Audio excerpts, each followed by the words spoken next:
नमस्कार। आज हम ऑस्ट्रेलिया के मशहूर ग्रेट बैरियर रीफ पर मंडरा रहे कुछ हालिया खतरों पर थोड़ी गहराई से बात करेंगे। हाँ, बिल्कुल।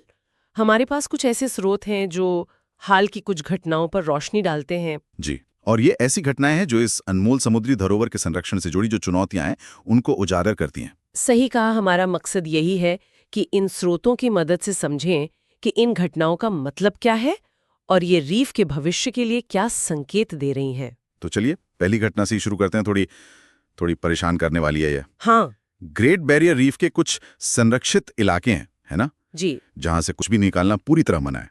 बिल्कुल, ये नो टेक जोन होते हैं। हाँ, लेकिन खबर यह है कि वहां अवैध रूप से कोरल यानी मूंगा निकाला जा रहा है। जी, और ये मामला जार्डिनी नाम की एक कंपनी और उसके डायरेक्टर, जिनका नाम जेसन को बताया गया है, उनसे जुड़ा है। अच्छा। उन पर आरोप है कि उन्होंने इन संरक्षित क्षेत्रों से, मतलब जहां पूरी पाबंदी है, वहां से अवैध रूप से मूंगा इकट्ठा किया है। ओ, उन्होंने अभी तक इन आरोपों का कोई औपचारिक जवाब तो नहीं दिया है, पर यह घटना अपने आप में कई सवाल खड़े कर देती है। बिल्कुल।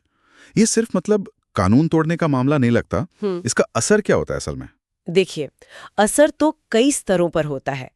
पहला और सबसे सीधा असर तो पारिस्थितिकी तंत्र पर ही पड़ता है। जब आप अवैध रूप से मूंगा निकालते हैं तो आप सिर्फ एक जीव को नहीं हटा रहे होते, आप उस पूरे छोटे से इकोसिस्टम को जो उस मूंगे पर निर्भर करता है, हाँ। जैसे छोटी मछलियां, शैवाल और दूसरे छोटे जीव, उसको आप एक तरह से तबाह कर देते हैं। समझ गया। और रीफ के उस हिस्से को फिर उभरने में सालों लग सकते हैं, शायद वो कभी पूरी तरह उभरे भी ना। और दूसरा असर? कि वे नियम तोड़कर आसानी से बच निकल सकते हैं, तो फिर नियमों का मतलब ही क्या रह जाएगा। तो सही बात है। और जो विशेषज्ञ हैं वो भी इसे काफी गंभीरता से ले रहे हैं, जैसा कि हमारे स्रोतों में बताया गया है। हाँ बिल्कुल। एक डॉक्टर प्रैचेट हैं, उन्होंने इसे काउबॉय जैसा व्यवहार कहा है, मतलब नियमों की पूरी तरह अनदेखी। हाँ, ये शब्द ही दिखाता है कि कितनी लापरवाही और एक तरह की मनमानी है। और मिस्टर स्क्वायर ने इसे शर्मनाक बताया है। शर्मनाक, ये शब्द बताते हैं कि संरक्षण समुदाय में इसे लेकर कितनी ज्यादा चिंता है। बिल्कुल, ये सिर्फ एक व्यक्ति या एक कंपनी की हरकत नहीं है, ये उस मानसिकता को दिखाता है जो इस नाजुक पर्यावरण के लिए कितना बड़ा खतरा है। और ये संरक्षण की प्रतिष्ठा पर भी सवाल उठाता है कि क्या हम वाकई इन जरूरी क्षेत्रों की रक्षा कर पा रहे हैं। और ये चुनौती सिर्फ मूंगा चौरी तक ही सीमित नहीं है, जैसा आपने शुरू में इशारा किया था। एक और घटना भी सामने आई है। जी हाँ, वो भी नियम के उल्लंघन को ही दर्शाती है। ये मामला पॉल वॉरेन नाम के एक मछुआरे का है। अच्छा, मछुआरा। हाँ, उन पर आरोप था कि उन्होंने अपने पूरे मछली पकड़ने वाले ट्रॉलर के साथ, मतलब बड़े जहाज के साथ, प्रतिबंधित बफर और ग्रीन जोन में प्रवेश किया। ओ, ये तो गंभीर बात है। ये जोन तो शायद नो फिशिंग जोन होते हैं ना? बिल्कुल, ये खास तौर पर इसीलिए बनाए गए हैं ताकि समुद्री जीवन बिना किसी इंसानी दखल के फल फूल सके। ये समुद्री जीवन के लिए एक सुरक्षित पनाहगाह की तरह है। हाँ, तो फिर ट्रॉलर लेकर इन सुरक्षित इलाकों में घुसना तो नियमों का बहुत बड़ा उल्लंघन हुआ। इस पर कोई कार्रवाई हुई? हाँ, इस मामले में कार्रवाई हुई। अदालत ने पॉल वॉरेन पर $9,500 का जुर्माना लगाया। $9,500? और उन्हें दोषी भी करार दिया। तो एक तरह से देखें तो कानून ने अपना काम किया, वो पकड़े गए और सजा भी हुई। लेकिन यहाँ एक सवाल उठता है, क्या $9,000 का जुर्माना एक बड़े कमर्शियल ट्रॉलर चलाने वाले के लिए वाकई इतना बड़ा है कि वो दोबारा ऐसा करने से रुके?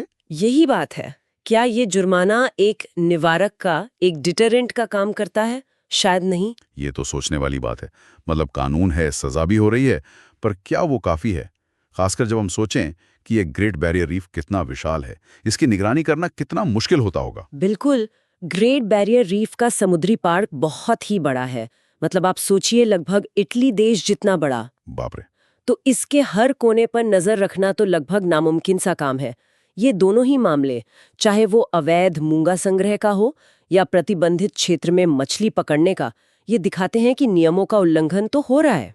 और ये शायद सिर्फ वो कुछ उदाहरण हैं जो पकड़ में आ गए।